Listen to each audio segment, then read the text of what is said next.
Hello everyone, good morning. आज की इस स्मार्ट क्लास में आप सभी का स्वागत है।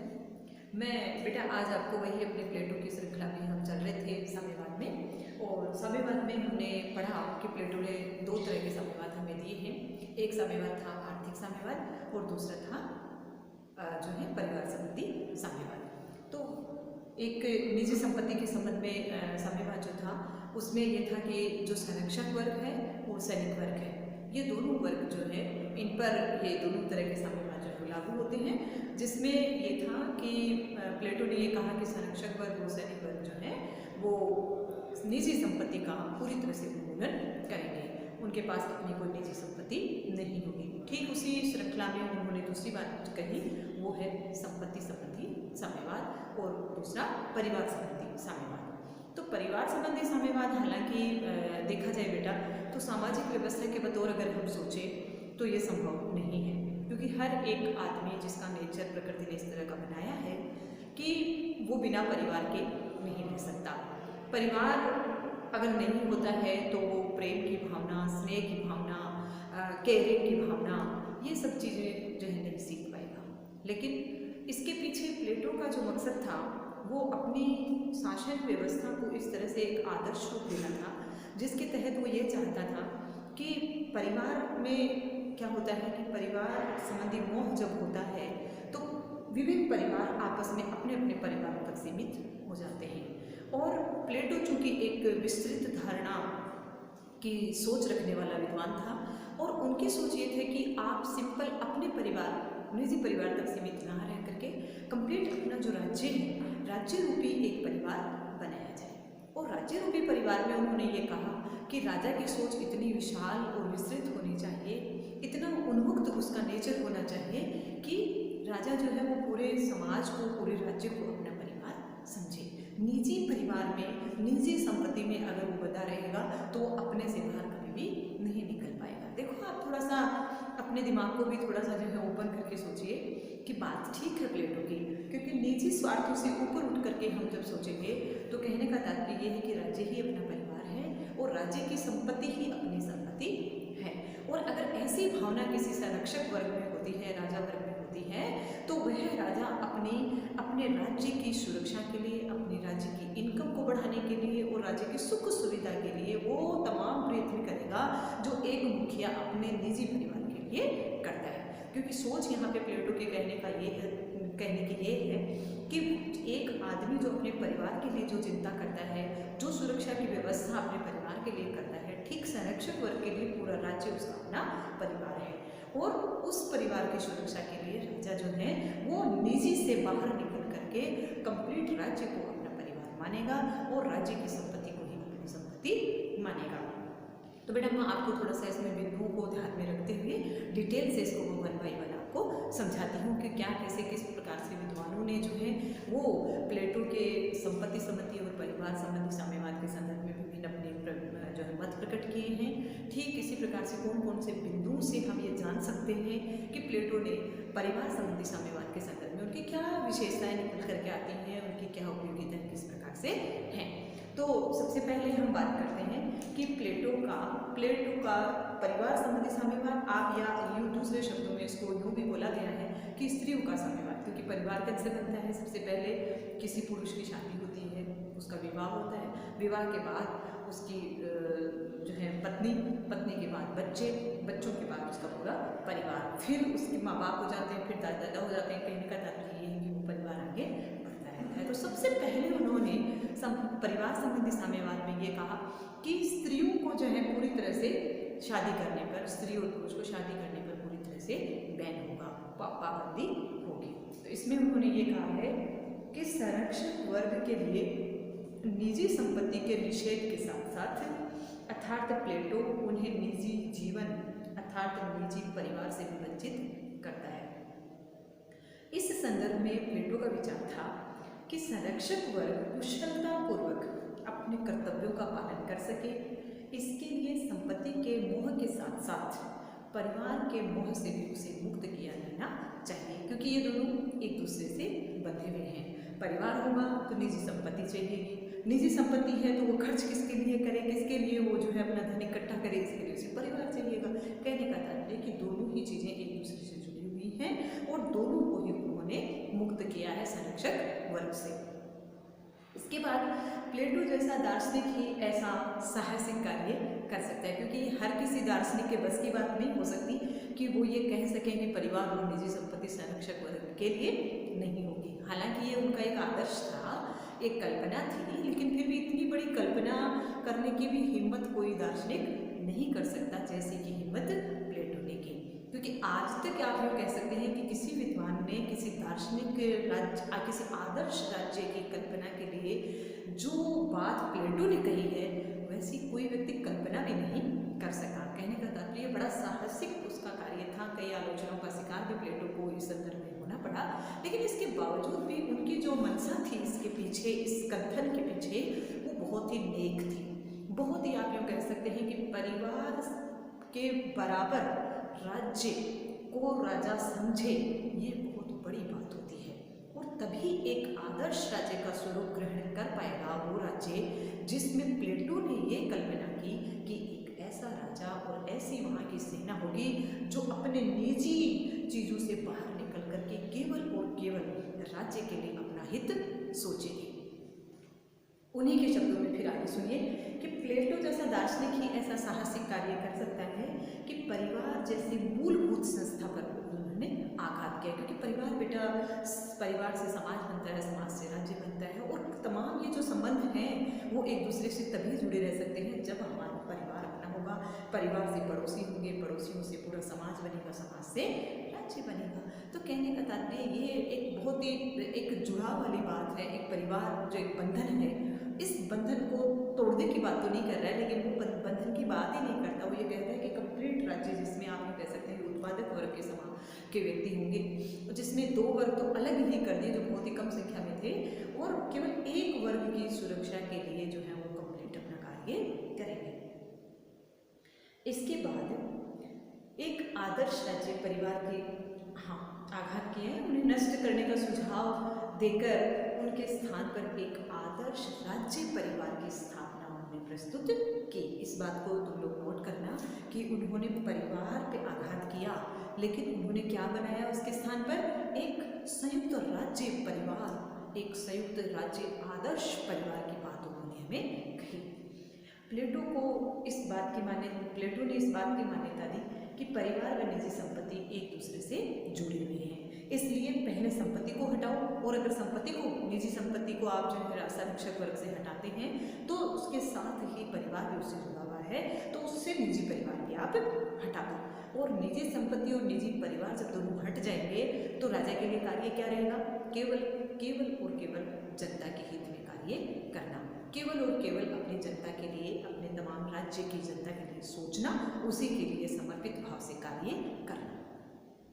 बार्कर ने कहा है कि संरक्षक वर्ग के पारिवारिक जीवन का उन्मूलन करना प्लेटो की निजी संपत्ति के उन्मूलन का असंभावी साध्य प्रतीत हुआ। अतः यदि संरक्षक वर्ग का ध्यान संपत्ति संचय वृत्ति से हटाना हो तो यह आवश्यक है, और संचय वृत्ति को प्रोत्साहन देने वाली मूल संस्था कौन होती है?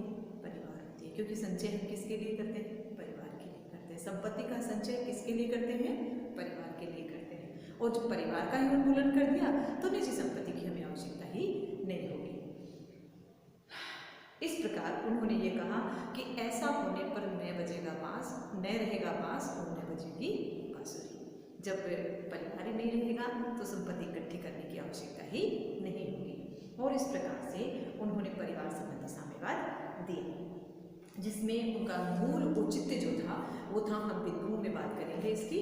तो सबसे पहला जो मूल औचित्य था परिवार संबंधी साम्यवाद देने के पीछे प्लेटो का, तो वो था कि संरक्षक वर्ग को, आप ये बिंदु अपने नोटबुक में नोट भी कर सकते हैं मेरे साथ साथ, ताकि इनकी डिटेल जैसे मैं आपको समझा रही हूँ उसको आप सुने ध्यानपूर्वक, और एक एक बिंदु का डिटेल जो है वो अपने मन से करने का प्रयास करें। क्योंकि बेटा अभ्यास के बगैर कुछ भी नहीं होगा। आप मुझे सुनेंगे तब तक आपको लगेगा कि हमें सब कुछ याद हो रहा है, हमें समझ में आया है, लेकिन जैसे ही आप खुद से करने बैठेंगे तो आपको लगभग चीज़ें नहीं आ पाएंगी। आप उसको अपनी, आप यूँ कह सकते हैं कि एक अच्छी भाषा का जो है वो नहीं दे पाएंगे। आपके दिमाग में जो चीज़ें चल रही हैं उनको लिख करके निश्चित रूप से आप प्रयास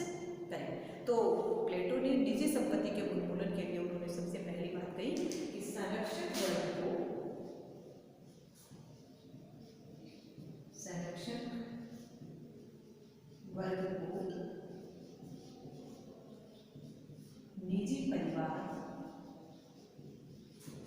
से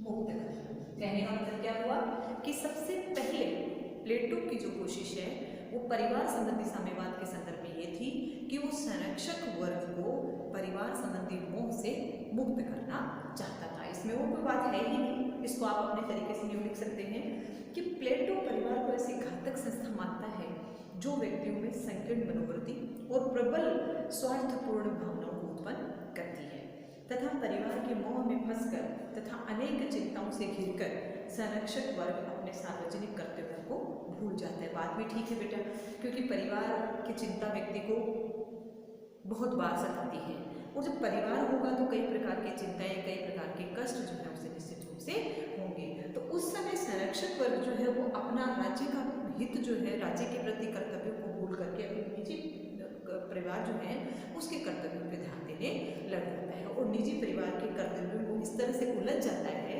कि वो राज्य की भावनाओं की कद्र नहीं कर पाता है। और इसलिए प्लेटो का ये मानना है कि संरक्षक वर्ग को पूरी तरह से जो है वो निजी परिवार से मुक्त कर देना चाहिए ताकि वो अपनी निजी समस्याओं से नहीं घिर करके और केवल राज्य और राज्य के लिए सोचे। दूसरा जो बिंदु है प्लेटो के परिवार संबंधी साम्यवाद देने के पीछे उसका उद्देश्य जो है वो है कि राज्य में, वो सही बात कही है उन्होंने, राज्य में एकता की भावना को पैदा कर। कैसे? आप इस बात को भली भांति समझ ही गए होंगे, थर्ड ईयर के बच्चे हैं। एकता की भावना को जो है स्थापित करने के लिए भी परिवार संबंधी साम्यवाद आवश्यक है। और वो क्यों है? वो इस प्रकार से है कि बेटा परिवार, अलग अलग परिवार होंगे, अपने निजी परिवार होंगे, तो जाहिर सी बात है कि उसमें तेरे मेरे की भावनाएं आएंगी।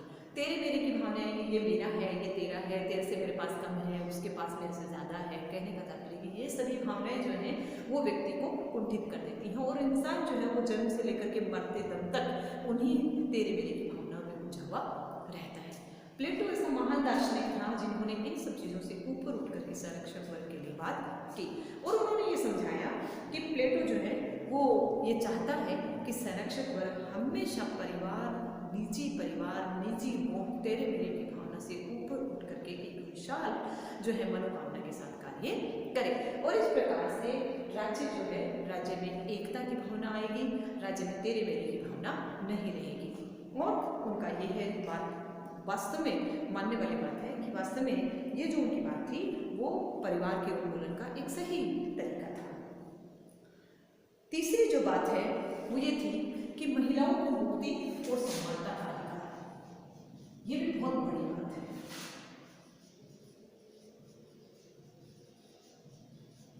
महिलाओं को मुक्ति, किससे मुक्ति दी? महिलाओं को मुक्ति और समानता का अधिकार। ये क्या बात है? महिलाओं को मुक्ति किससे दी बेटा? आप सब जानते हैं बेटा कि जब परिवार होता है तो बच्चों के लालन पालन की समस्त जिम्मेदारी किस पर होती है? महिलाओं पर होती है। और वो हो सकता है कि वो अपने कैरियर में, अपने जीवन के लिए बहुत कुछ करना चाहती हो, लेकिन जैसे उसकी शादी हो जाती है, विवाह के बाद उसका परिवार होता है, उसके बच्चे होते हैं और उनको संभालने की, परिवार को संभालने की, बच्चों को संभालने की सारी जिम्मेदारी किस पर आती है? महिलाओं पर आती है। और महिलाएं जो है वो अपने कैरियर को आप समझ सकते हैं कि उसको छोड़ करके सबसे पहले वेटेज किसको देगी? अपने बच्चों के लालन पालन को देगी, अपने परिवार को संभालने को देगी और यही परंपरा है। तो इस परंपरा से प्लेटो ने सबसे पहले महिलाओं को मुक्त किया। उन्होंने कहा कि महिलाओं को इस जंजाल में फंसने की आवश्यकता नहीं है। हाँ, उन्होंने ये कहा कि वैवाहिक जीवन आवश्यक है, लेकिन बच्चे पैदा करो और बच्चे पैदा करने के बाद उनको उनकी लालन पालन की जिम्मेदारी जो है वो राज्य की होगी और राज्य में महिलाएं और पुरुष समान तरीके से कार्य करेंगे। माँ जो है वो अपने बच्चों का लालन पालन करने के लिए अपना कंप्लीट कैरियर दांव पे लगा देने ऐसा उन्होंने नहीं चाहा और उन्होंने महिलाओं को समान अधिकार प्रदान करते हुए ये कहा कि आप भी मुक्त हैं और आप भी अपने कर्तव्यों का पालन करें, लेकिन वो कर्तव्य जो आपको राज्य प्रदान करता है। आपको ये जो निजी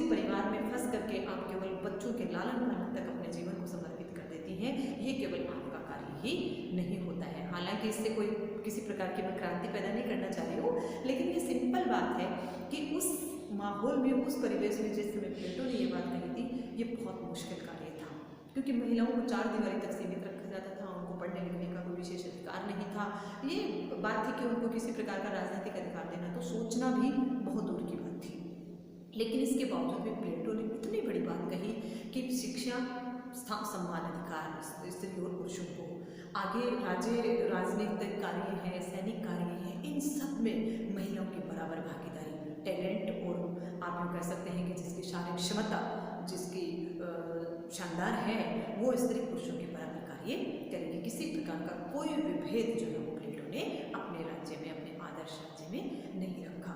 और इस प्रकार से उन्होंने महिलाओं को पारिवारिक चार दीवारी से मुक्त किया और उनको पुरुषों के बराबर सम्मान, अधिकार भी दिया। तो ये था उनका परिवार संबंधी साम्यवाद। परिवार के संदर्भ में साम्यवाद की स्थिति, संवाद की स्थिति। फिर नेक्स्ट है श्रेष्ठ संतति की प्रार्थना। श्रेष्ठ संतति की ये क्या है? संतति की प्राप्ति। ये क्या था? ये हालांकि मैंने बेटा आपको पिछले वीडियो में थोड़ा सा समझाया भी था कि उन्होंने हर एक व्यक्ति को, परिवार के जो है समाज के हर एक व्यक्ति को विवाह करने का अधिकार नहीं दिया। उन्होंने ये कहा कि जो रुग्ण व्यक्ति होगा, अगर वो विवाह करके संतान उत्पत्ति करता है तो निश्चित रूप से उसकी संतान भी रुग्ण ही होगी, स्वस्थ संतति को पैदा नहीं कर पाएगा। इसलिए उन्होंने ये कहा कि केवल चुनिंदा लोग जो स्वास्थ्य से काफ़ी, आप यूँ कह सकते हैं कि श्रेष्ठ हों, और वही उन्हीं व्यक्तियों को जो है वो मिलने का अधिकार दिया, और वो व्यक्ति मिलकर के एक श्रेष्ठ संतति की उत्पत्ति करें, यही अधिकार उन्होंने दिया, ताकि समाज में आगे आने वाली जो पीढ़ी है वो एक शानदार और स्वस्थ लोगों का समाज बने, रुग्ण व्यक्तियों का नहीं। और इस प्रकार से उनका ये था कि सब व्यक्तियों को वैवाहिक अधिकार नहीं देकर के केवल श्रेष्ठ और शारीरिक दृष्टि से जो व्यक्ति हष्ट पुष्ट हैं, स्वस्थ हैं, उन्हीं व्यक्तियों को जो है संतान उत्पन्न करने का अधिकार उन्होंने दिया। और दूसरी बात ये थी कि वैवाहिक संबंध जो थे वो स्थायी नहीं थे, केवल अस्थायी रूप से मिलन होता है और उनसे संतति जो है वो उत्पन्न की जाती है, और संतान उत्पन्न करने के बाद वो राज्य को सुपुर्द कर दी जाती है, और महिला पुरुष अपने अपने क्षेत्रों में वापस जाकर के एक दूसरे को भूल करके वापस जाकर के अपने अपने कर्तव्यों का निर्वहन करेंगे। इस प्रकार से परिवार संबंधी साम्यवाद में ये भी एक अच्छी बात थी। श्रेष्ठ संतान उत्पन्न करने का जो कार्य था वो प्लेटो के दिमाग में था। इसके अलावा विवाह संस्था में भी उन्होंने सुधार किया। विवाह संस्था में सुधार कैसे हुआ? पांचवा जो वो है विवाह संस्था में सुधार। मैं आपको पढ़कर सुनाती हूँ कि इसमें इन्होंने क्या कहा है, क्या कहना चाहा है। कि एक उद्देश्य प्लेटो का यह भी प्रतीत होता है कि वह विवाह जैसी संस्था में विशेष सुधार चाहता है। वह यह मानता है कि विवाह कोई नैतिक या पवित्र बंधन नहीं है। उसे विवाह का सीधा सीधा प्रयोजन केवल यही लगता है कि इसके माध्यम से श्रेष्ठ संतान की उत्पत्ति की जा सकती है। अतः विवाह संस्था में उन्होंने राज्य के हित को सर्वोपरि माना और परिवार जैसे बंधनों से मुक्ति दी। आज जैसे बेटा हम अपने समाज में ये देखते हैं और वर्षों से ये परिपाटी चलती आ रही है कि परिवार जिसमें विवाह योग्य जो भी महिला या पुरुष होते हैं उनका विवाह करना माँ बाप की पहली जिम्मेदारी होती है, और विवाह अगर कोई माँ बाप नहीं कर पाता है तो ये समाज में उसकी बहुत बड़ी असफलता मानी जाती है। कहने का तात्पर्य उसे कई जो है बिंदुओं का शिकार होना पड़ता है, कई आलोचनाओं का शिकार होना पड़ता है कि फलां परिवार में फलां के बेटे इतने बड़े हो गए, बेटी इतनी बड़ी हो गई, अभी तक उसका विवाह भी नहीं किया। आज भी हमारा जो आप कह सकते हैं कि हमारी दुनिया जो है आज कहाँ से कहाँ पहुँच गई है, लेकिन आज भी इस बात से हम लोग अपने आप को नहीं कर पाए। जबकि प्लेटो ने तो उस समय ही जो है सब व्यक्तियों को, सब परिवारों को इस बात से पूरी तरह से मुक्त कर दिया था, उनको स्वतंत्रता दी थी कि ऐसा कहीं कोई पाबंदी नहीं है। जो व्यक्ति वास्तव में स्वस्थ है और जो व्यक्ति विवाह करने का इच्छुक है वही विवाह करे, सबके लिए कोई आवश्यक चीज़ नहीं है। लेकिन यहाँ तो ये बंधन आवश्यक है, आज भी आवश्यक है। भगवान से प्रार्थना करो कि प्लेटो की बात सत्य साबित हो आज भी लोगों को इस बात की सद्बुद्धि मिले और एक ऐसे समाज की स्थापना हो जहाँ इन सब चीज़ों की कोई अनिवार्यता ना हो। इसके अलावा प्लेटो ने जो है इस प्रकार से ये सभी बातें करके परिवार संबंधी साम्यवाद हमें दिया। आज के इस जो है वीडियो में बेटा इतना ही। कल हम, हालांकि मैं आपको 3 बातें और भी बता सकती हूँ ताकि ये अपना कंप्लीट हो जाए कि परिवार संबंधी साम्यवाद जब उन्होंने दिया तो ये कंप्लीट विशेषताएं उनकी बन करके तैयार हुई, जिनका बहुत ही आप लोग कह सकते हैं कि बहुत ही सकारात्मक प्रभाव भी राज्यों पर पड़ा।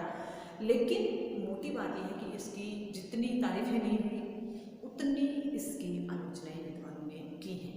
बहुत सारे विद्वान जो सामाजिक परिवेश के आधार पर सोचते हैं उन्होंने प्लेटो के इस कथन का जमकर विरोध किया और उन्होंने ये कहा कि मनोवैज्ञानिक तत्वों की इसमें उपेक्षा होती है। मनोवैज्ञानिक तत्वों की उपेक्षा इस प्रकार से होती है कि बेटा प्रकृति ने मानव को इस तरह से बनाया है कि विवाह करना, परिवार में रहना, उनसे स्नेह करना, बच्चों की परवरिश करना, ये क्या है, ये मनोवैज्ञानिक भावना है, ये कोई मजबूरी नहीं है, ये कोई आप ये कह सकते हैं कि किसी व्यक्ति पर कोई प्रेशर नहीं है कि उसे ऐसा करना पड़ेगा।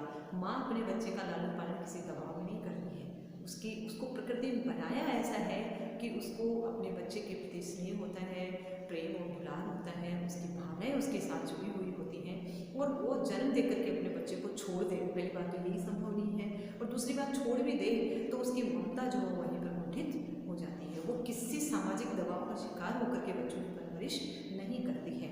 फिर दूसरी बात, जो बच्चा है वो माँ के संरक्षण में नहीं पल करके जब राज्य के संरक्षण में पलेगा तो वो भी लाड़ प्यार को नहीं समझ पाएगा, क्योंकि वहाँ बच्चे को ग्रो तो किया जाएगा, उसके स्वास्थ्य में शारीरिक वृद्धि तो उसकी होगी, लेकिन मानसिक वृद्धि उसकी नहीं हो पाएगी। मानसिक वृद्धि भी हो सकता है कि उसे शिक्षा के अनेक आधार समझाए जाए, पढ़ाए जाए, वो भी वो पढ़ सकता है, लेकिन जो हमने परिवार में रह करके जो सीखता है, माँ बाप के प्रेम में रह करके उनके स्नेह में जो सीखता है, सामाजिक बंधनों को जो प्रेम पूर्वक तरीके से वो स्वीकार करता है, वो सब चीज़ें उसके बस की नहीं होंगी। इस प्रकार से परिवार संबंधी साम्यवाद की सबसे बड़ी उपेक्षा हुई कि प्लेटो ने मनोवैज्ञानिक आधार पर मनोवैज्ञानिक तत्वों की पूरी तरह से अवहेलना की है, उनकी उपेक्षा उन्होंने की है और ये वीडियो की आलोचना का बना है। कौन सा? मनोवैज्ञानिक तत्वों की उपेक्षा। दूसरा जो है नीरस और प्रेरणा रहित जो है उनका ये वाद रहा है। कैसे नीरस किस लिए बेटा? क्योंकि आप लोग सोचिए कि जीवन में हर एक चीज़ की आवश्यकता होती है, जिसमें परिवार और संपत्ति भी एक रस का, एक आनंद की अनुभूति का बहुत बड़ा साधन है। और परिवार नहीं होगा, निजी संपत्ति, व्यक्ति के पास पैसे होते हैं तो एक असीम आनंद की अनुभूति उसे होती है। पैसे होते हैं, पैसे के साथ साथ उसका सुखी परिवार उसके साथ होता है तो एक विशेष आनंद की अनुभूति उसे होती है। और उन सब चीज़ों से वो क्या कर देता है? संरक्षक वर्ग को वंचित कर देता है। कहने का तात्पर्य है कि संरक्षक वर्ग के जीवन में फन की कोई संभावना नहीं है, उनके जीवन में कोई फन नहीं आएगा, केवल वो कर्तव्यों का निर्वहन करेंगे। और ऐसे में फाइनली प्लेटो क्या बना देता है? संरक्षक वर्ग को नीरस बना देता है, प्रेरणा रहित बना देता है, कोई रस उनके जीवन में नहीं रहता है। और इस आधार पर उसके इस वाद की आलोचना की जाती है। फिर दूसरा जो है वो ये है कि दूसरी जो आलोचना हो रही है वो इस प्रकार से भी आप कर सकते हो कि स्त्री और पुरुष दोनों के स्वभाव में काफ़ी भिन्नताएं होती हैं। एक स्वभाव दोनों का होता ही नहीं है, जो प्रकृति ने हमें बनाया ही नहीं है। लेकिन इसके बावजूद भी प्लेटो ने इन सब चीज़ों की परवाह न करते हुए उन्होंने मानव और जो स्त्री और पुरुष है दोनों को एक ही आंक लिया है। जबकि एक आंक सकते हैं लेकिन ऐसा आंकना संभव नहीं हो सकता, क्योंकि नेचर जो है उसको हम नहीं बदल सकते हैं। और इसमें यह है कि हो सकता है कि बाप जो बने वो अपने बच्चों को पैदा करते ही छोड़ जाए, लेकिन माँ कभी भी अपने बच्चे को अपने से अलग नहीं कर सकती है, खासकर जब उसे विशेष देखभाल की आवश्यकता होती है। तो इस प्रकार से दोनों के नेचर में विभिन्न प्रकार की विभिन्नताएं होते हुए भी प्लेटो ने दोनों को एक ही आंक लिया है और दोनों को ये कहा है कि बच्चे को जन्म देकर के दोनों अपने अपने कर्तव्य में वापस लग जाएं, उन्हें बच्चों के साथ रहने की आवश्यकता नहीं है। तो ऐसा शायद पुरुष तो कर सकता है लेकिन एक स्त्री जो है वो नहीं कर सकती, और इस आधार पर उसके इस कथन की आलोचना होती है। और इस प्रकार से प्लेटो के संपत्ति और परिवार संबंधी साम्यवाद की बात प्लेटो ने इस प्रकार से की है। कल हम थोड़ा सा नेक्स्ट वीडियो में पढ़ेंगे कि प्लेटो के साम्यवाद में और आधुनिक साम्यवाद में प्रमुख अंतर क्या है। आज के इस वीडियो में